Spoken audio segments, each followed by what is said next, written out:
Bismillahirrahmanirrahim. Alhamdulillahirabbil alamin.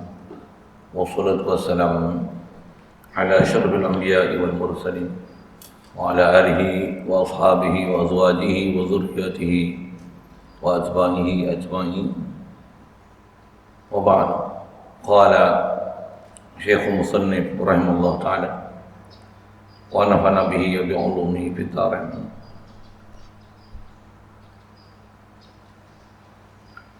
Pendeknya, ta'wil itu ialah perkara yang mesti. Ada kalanya dengan ta'wil ijmali, dengan ta'wil ijmali juga, maka ialah mazhab salaf. Dan ada kalanya dengan tafsili, maksudnya ta'wil tafsili. Itulah menentukan tujuan begini-begini bagi lafaz-lafaz yang maklum. Ini adalah perjalanan khalaf.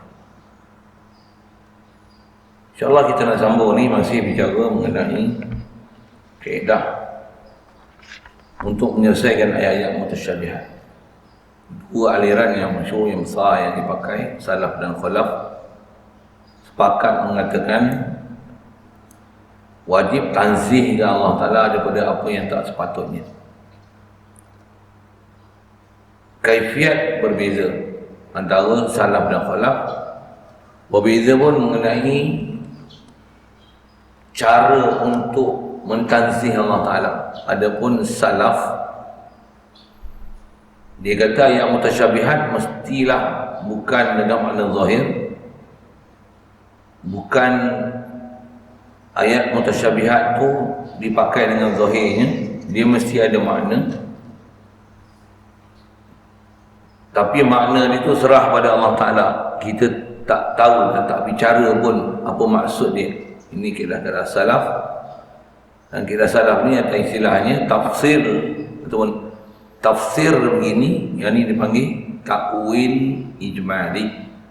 Dipanggil ta'wil kerana makna asal dah tak dipakai. Dia ada makna, tapi ada makna selayaknya yang mesti betul tepat dengan qawaid al-lughawiyah dan mesti betul dengan qawaid al-aqliyah. Adapun mazhab salaf, itu mazhab salaf, mazhab khalaf juga mereka mentawil, dan memang atas nama tawil mereka tawil kerana mereka tawil tafsili.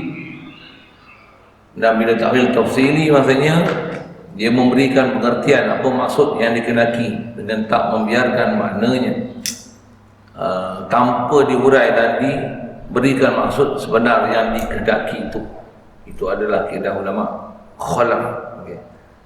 Jadi itu yang dia nak buat kesimpulan. Pendeknya, kata dia, ringkasnya, kesimpulannya, rumusan dia, ta'wil dalam ayat mutasyabihat ni, kata dia, adalah perkara yang mesti. Ta'wil mesti, wajib. Sama ada salaf khalaf. Kita tengok balik, tak faham apa dia dengan ta'wil salaf dan khalaf tu. Saat ni pun saya sebut dah, ta'wil salaf, ta'wil ijmali, ta'wil khalaf, ta'wil tafsili. Atas nama mazhab khalaf, kaedah ta'wil. Atas nama kaedah salaf, kaedah tafwid. Faham ni elok tafwid, apa dia? Ta'wil apa?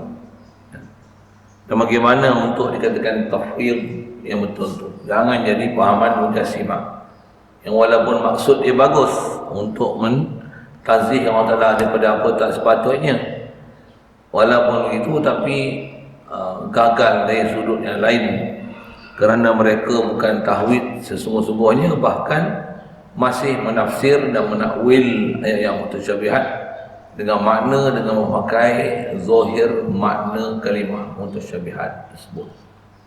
Jaga sikitlah.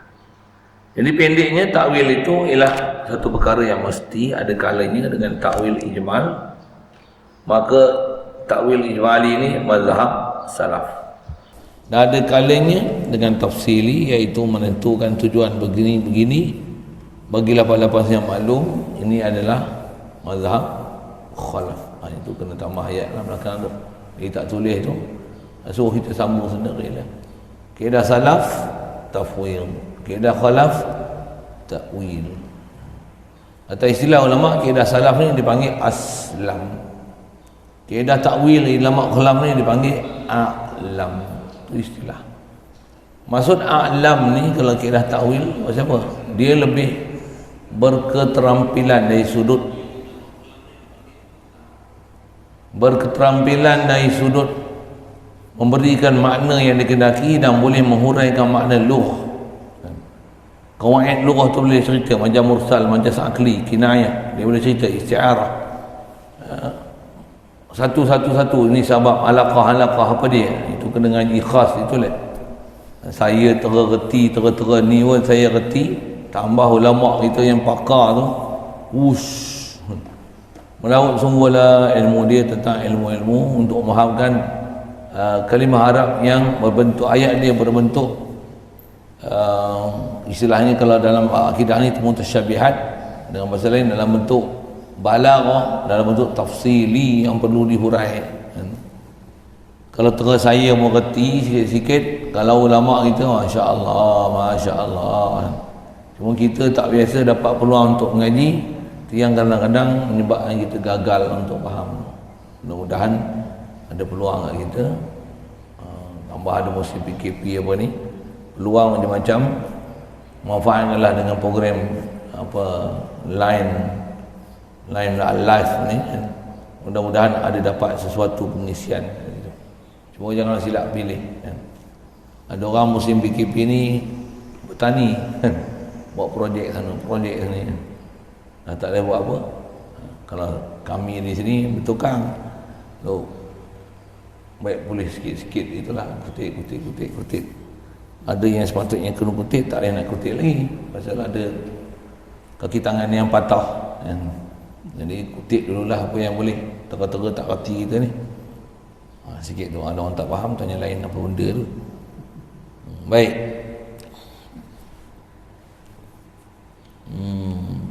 Jadi dibicara itu,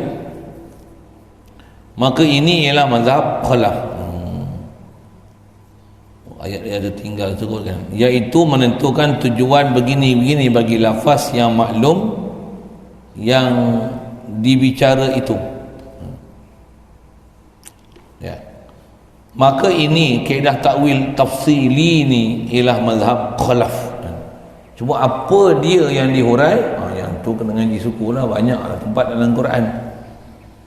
Maka kedua-dua mazhab ini, salaf dan khalaf, dalam kaedah mutasyabihat ni, mereka ittifaq, muafakat kedua-duanya atas takwil ijmali. Tak mana ijmali, sepakat tentang takwil ijmali dari sudut Al-Quran tersebut, dia memang Al-Quran, kita beriman semua, tapi makna yang nak dipakai itu bukan terjemahan zahir, itu sepakat. Dia mesti ada makna, sepakat. Apa makna dia? Wallahu alam. Itu salaf. Apa makna dia? Bagian-bagian mengikut kaedah lughah, kaedah akli, itu khalaf. Itu yang dia kata muafakat tu. Muafakat keduanya atas takwil ijmali serta i'tiqadkan suci Tuhan, suci Allah Ta'ala daripada barang yang tak layak bagi Tuhan itu, hanya berkhilaf itu pada takwil tafsili jua. Siap. Jelas tu.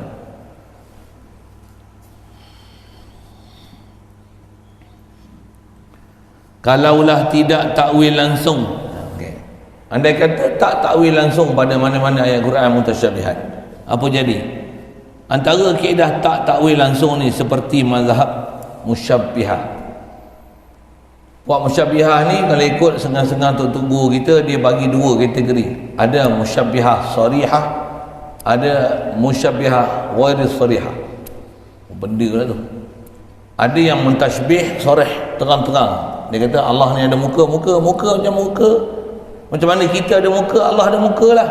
Hak tu gila punya musyabbihah.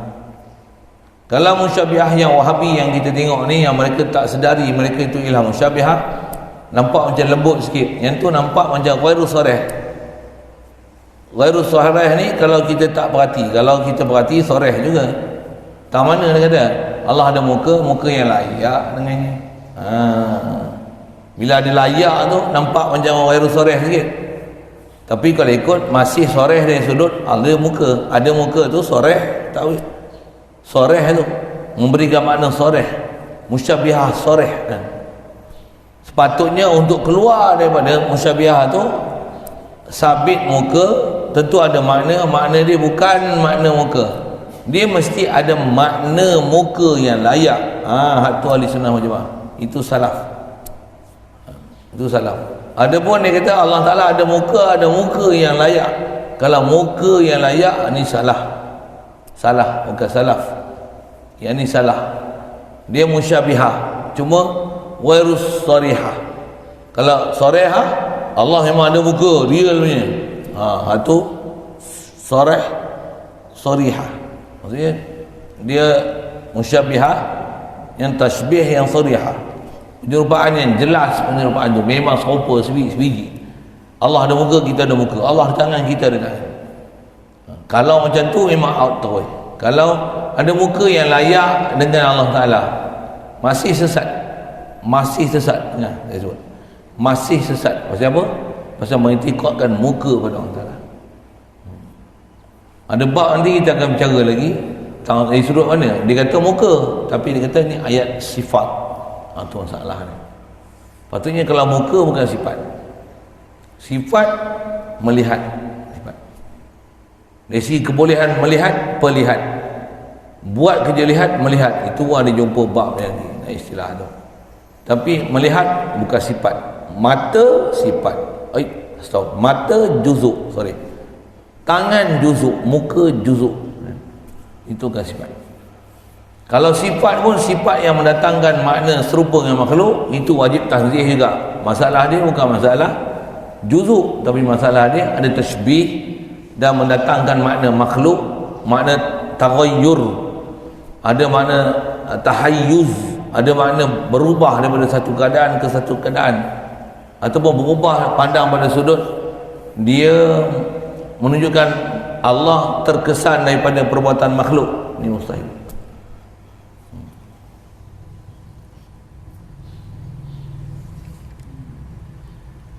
Jadi kalau tak tawil langsung, tetaplah membawa kepada mumasalah, iaitu menyamai Tuhan dengan makhluk, iaitu ada jirimnya dan tak lepas ta'ala daripada makhluknya, dan dia akan melazimkan Allah ni tak boleh nak berenggang langsung dengan makhluk, sedangkan makhluk yang tak boleh berenggang dengan Allah Ta'ala.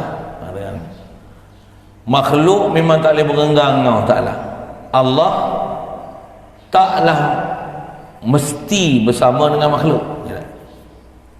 Maksud Allah taklah mesti bersama dengan makhluk, tak semestinya ada Allah ada makhluk, tidak. Itu maksudnya.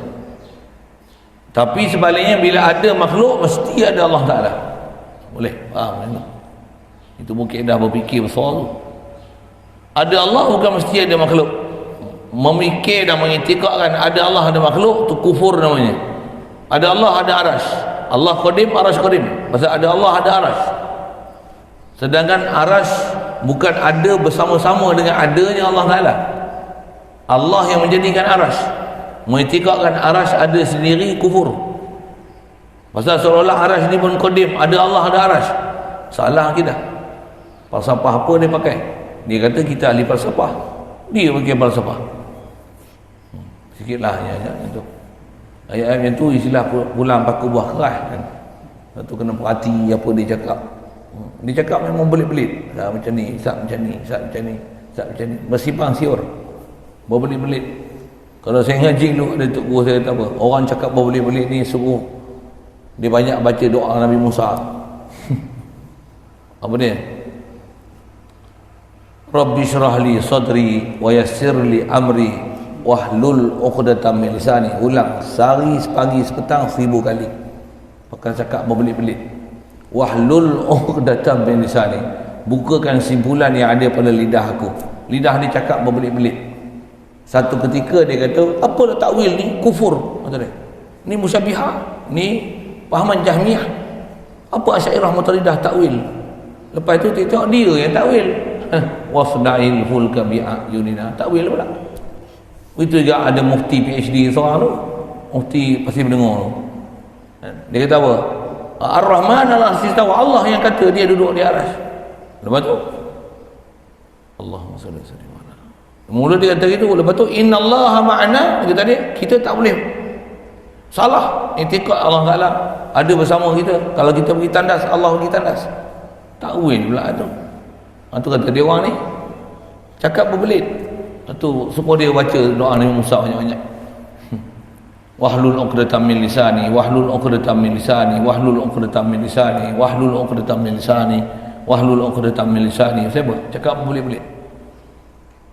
Itu kalau dia memang cakap berbelit-belit, padahal dia bukan maksud berbelit-belit, tapi kalau sengaja cakap berbelit-belit, tak mau ikut orang yang betul, itu dal mudil, sesat, menyesatkan.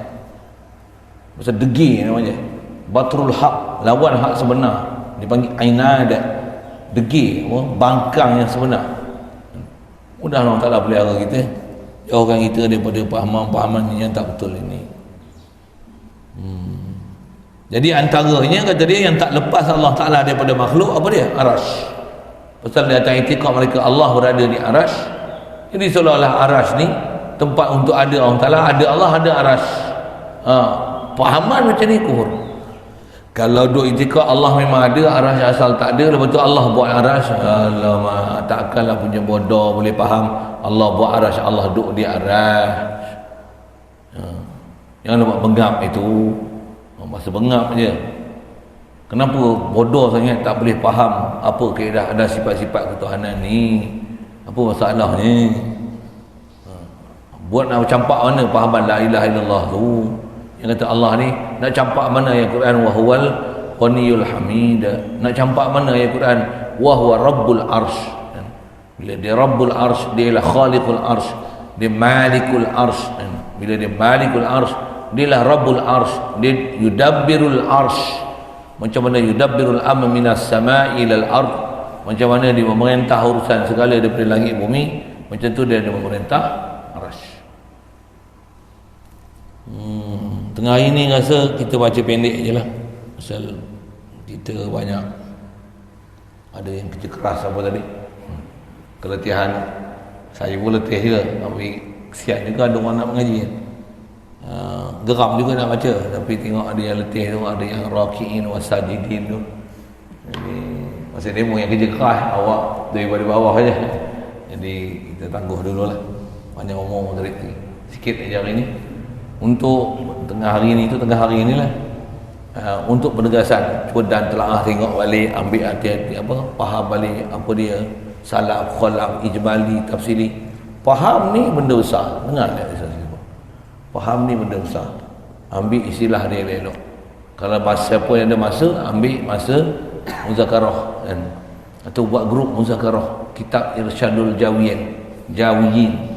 Kami ni yang nama Irsyad pun ada dia orang panggil pula Irsyadul Jawiyin nama dia. Tadi pun bawa perasan, tak perasan nama dia, tapi tak perasan Irsyadul Jawiyin ni. Orang punya, dia orang panggil pun Irsyadul Jawiyin. Kalau muzakarah pula sampai 2 pagi, 3 pagi, pasal apa? Sebut satu balik apa balik kaedah, masya-Allah. Hadanallah ila siratal mustaqim. Ini kita ringkas je lah. Tak ni rumusan nak sebut apa dia? Bagi faham salaf khalaf. Salaf dan khalaf ittifaq dari sudut mentakwilkan ayat Quran. Cuma salaf dia takwil, dia tafwid, dia tak bicara makna yang ada pada kalimah asal bukan makna dia. Dia ada makna, tapi itu bukan makna dia. Ini ulama salaf. Apa makna dia? Wallahu alam. Itu baru betul wallahu alam. Kalau Allah ada muka, Allah ada muka. Tapi muka macam muka kita, bukan macam muka kita. Wallahu alam. Itu masih sabit dengan muka. Tashbih namanya. Atau istilah saya sebut tadi, ada sebagian tutup guru kita menggunakan istilah, kalau kata memang ada muka, Allah memang ada muka, kita ada muka, itu sarih musyabbihah. Kalau kata dia ada muka tapi muka yang layak, nampak macam bagus sikit tak, masih musyabbihah, tapi ghairu sarih. Tapi walaupun ghairu sarih, sesat tak? Sesat. Bila ghairu sarih, maksudnya apa? Dia musyabbihah yang lazim. Dia laziman, bukan sorihan. Apa makna laziman? Dia boleh membawa dan mengakibatkan kepada sorehan. Itu masalah dia. Mula-mula bodoh-bodoh je, lepas tu jadi kufur terus. Mula-mula sebut muka yang layak, lepas tu tak sebut muka yang layak dah. Mula-mula sebut Allah duduk di aras, duduk yang layak. Lama-lama tak ada duduk yang layak tu, tak ada ah. Memang duduk di aras, duduk di atas rah tu. Oh, sebutnya tu. Duk tengok orang memang begitu.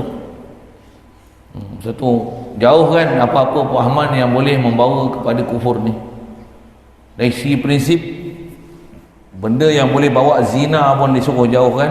Apatah lagi zina, apatah lagi benda yang boleh bawa pada kufur. Kufur pun memang masalah besar. Benda yang boleh bawa pada kufur pun jauhkanlah. Andai kata zina hanya dosa, bukan kufur, itu pun disuruh jangan hampiri zina. Apatah lagi kufur ni benda besar, sudah semestinya jangan hampiri kufur dengan berintikad walaupun dia musyabihah yang ghairu sarihah, dia boleh membawa kepada sarihah. Situ dululah, disambung nanti. Antara salah faham dia tu pada perkataan Ar-Rahman alal arsy istawa, yang dikata kalau tak takwil langsung nak menunjukkan bahawa dia akan memahamkan satu dilalah Allah tak pernah lekang daripada makhluk dia. Subhanallah, tak betul ya tu. Makhluk yang tak pernah berpisah pada Allah Ta'ala. Makhluk dan Allah berpisah tiada, tapi Allah tak hajat pada makhluk. Tapi bila dia buat makhluk, semua makhluk dalam urusan dia, dia tak pernah hajat pada makhluk, dan dia tak perlu ada makhluk. Sebelum dia buat makhluk, memang dia ada. Yang makhluk tak pernah ada, tak semestinya ada Allah, ada makhluk. Lagi faham tu. Tapi bila ada makhluk, pastinya ada Khalik yang mencipta makhluk. Itulah Allah. Itu tauhid besar tu. Itu dulu. Bismillah. Ada soalan?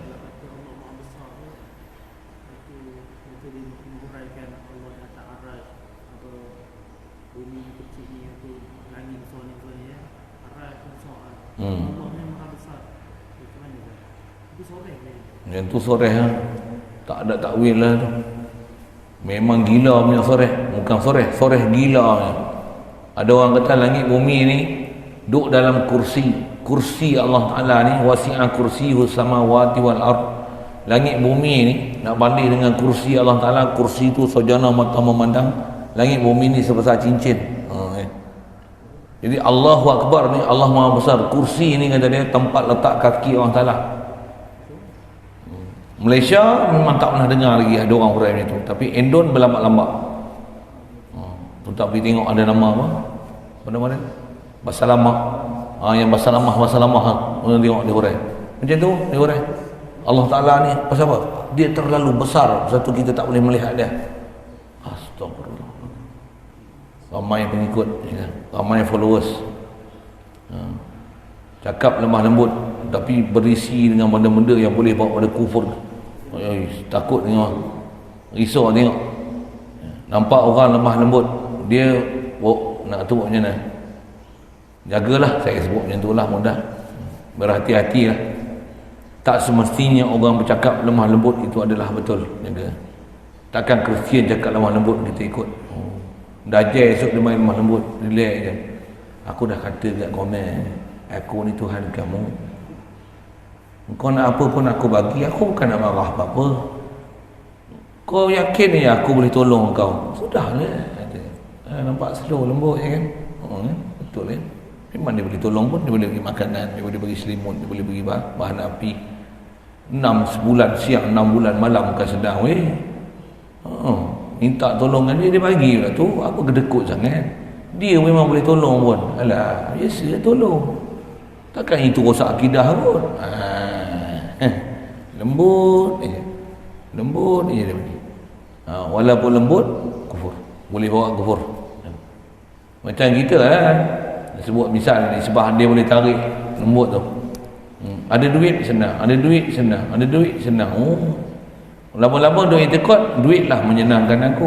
Habis lembut je. Bukan dia pernah kempen kita pun, tapi kita terjadi intikad dengan duit aku sedang.